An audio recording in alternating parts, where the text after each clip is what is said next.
enforcement, all these type of conflicts are taking place. Next. So the growing turnover despite the ban is not successful and still exploitation is going on. 2 years back, a mushroom plucker in Panji could make 20,000 rupees a day by selling these mushrooms. So there is a lot of selfish interest in this trade. Next. So what is the future? Market forces would endanger. I am issuing this warning to the people who are consuming mushrooms and who are championing their overexploitation, that the ban in Goa was restricted only to wildlife sanctuaries and served a limited purpose. There was no ban for collection for self-consumption for population inside the sanctuaries. This is what, for thousands of years, people who were inside the sanctuaries, they used to collect a small quantity for their own use. There was no market developed during that period. But since now they have urban consumers need to taste this, there is a market, so there is overexploitation. So there are alternatives. Forest Department launched awareness drive in 93. We are coming to the end of this presentation. हे presentation आसा ते आता सोंपपाक आयलां, ताच्या पयलीं उपाय कितें हे लोक मनांतल्या मनान प्रश्न उबो जातलो की उपाय कितें. उपाय आसात. फॉरेस्ट डिपार्टमेंटान 1993 पासून मोहीम हातान घेतल्या लोकांक ज्ञान दिवपाची ह्या मशरूम्सा संबंधान. हाऊस कमिटी गोवा विधानसभेची गोवा सरकारान तयार केल्ली, तांणी बी रिकमेंडेशन दिलां की जंगल भागांतल्या लोकांक ऑयस्टर मशरूम कशी तयार करपाची ताजें शिक्षण दिवपाक जाय. गोवा स्टेट हॉर्टिकल्चर कॉर्पोरेशन आनी एग्रीकल्चर डिपार्टमेंट हांणी अशा तरेचे कार्यक्रम हातान घेतल्यात. गोंयच्या लोकांनी, शेतकारांनी तांचे कडेन संपर्क सादपाक जाय. गव्हर्मेंटान आतां मेरेन 3,000 लोकांक ऑयस्टर मशरूम कशी करची ताजें ट्रेनिंग दिल्लें आसा. 3,000 people in Goa free of charge have been educated in cultivation of oyster mushrooms. Next. So now we come to certain other aspects like policies. What other countries are doing about wild edible mushrooms? So this is the material from internet.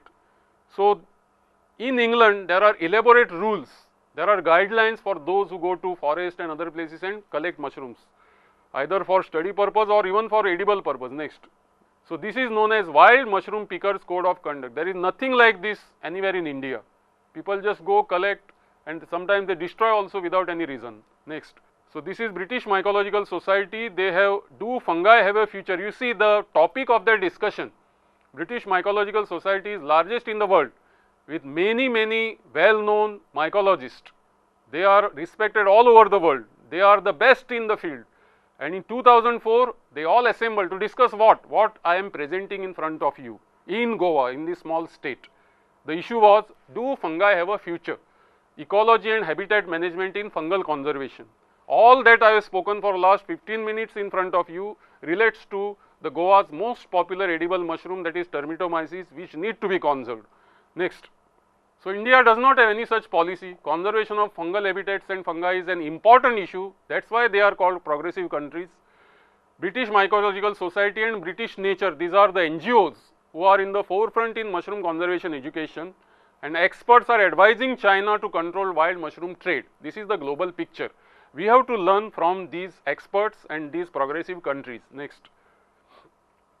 So lessons from Goa to conclude before we come to the conclusions, that mushroom conservation from wild habitats is possible with partial success. Consumer awareness is more important than collectors training. Edible wild mushrooms need to enjoy same status as wild game, frogs, turtles and dolphins, because people say dolphins have to be protected, turtles have to be protected, frogs have to be protected, but what about mushrooms? So the same rules, same guidelines apply to mushrooms as well. Then commercial species have to be vigorously promoted, like oyster species, mushroom species, paddy straw, Wolvariella species. We have to transmit the knowledge to the people and train them and consistently maintain, the support which is required for the people so that they can cultivate on small scale or large scale or medium scale these commercial species. Top priority has to be given to save what remains. This is essential to save the existing biodiversity against all types of threats and pressures. Last, next slide, conclusions. So to conclude our exciting tour of the world of mushrooms, I have to say this: the Goa experience shows that urban consumers do not have food ethics which respects wild habitats of edible fungi. Once wild mushrooms become part of ethnomycophagic traditions, it is difficult to reverse the habit. Thirdly, people are prepared to pay any price if next year mushrooms are sold in Panjim for 1000 rupees or say 15 rupees for each bird, people would be prepared to pay the price. This is not good. The mycological community needs to advocate policies and codes similar to European Union and British Mycological Society. So, even scientists like me have the responsibility to have a code so that I myself do not destroy the mushroom diversity by over collection or by destroying the habitat. Whenever we go, we have this code, we leave some mushrooms in nature, we do not collect each and every specimen. So, we have our own code. I appeal the people of Goa and those who are watching this particular presentation, especially teachers and students and the NGO representatives and the citizens, that please benefit from this knowledge and see to it that conservation is very important besides research and development in university laboratories. If both go hand in hand together, we will be able to compete with the rest of the world. Next. That's all. Thank you very much. The program is over. Your feedback could be communicated to Department of Botany, Goa University, Talegaon, Goa. Thank you very much.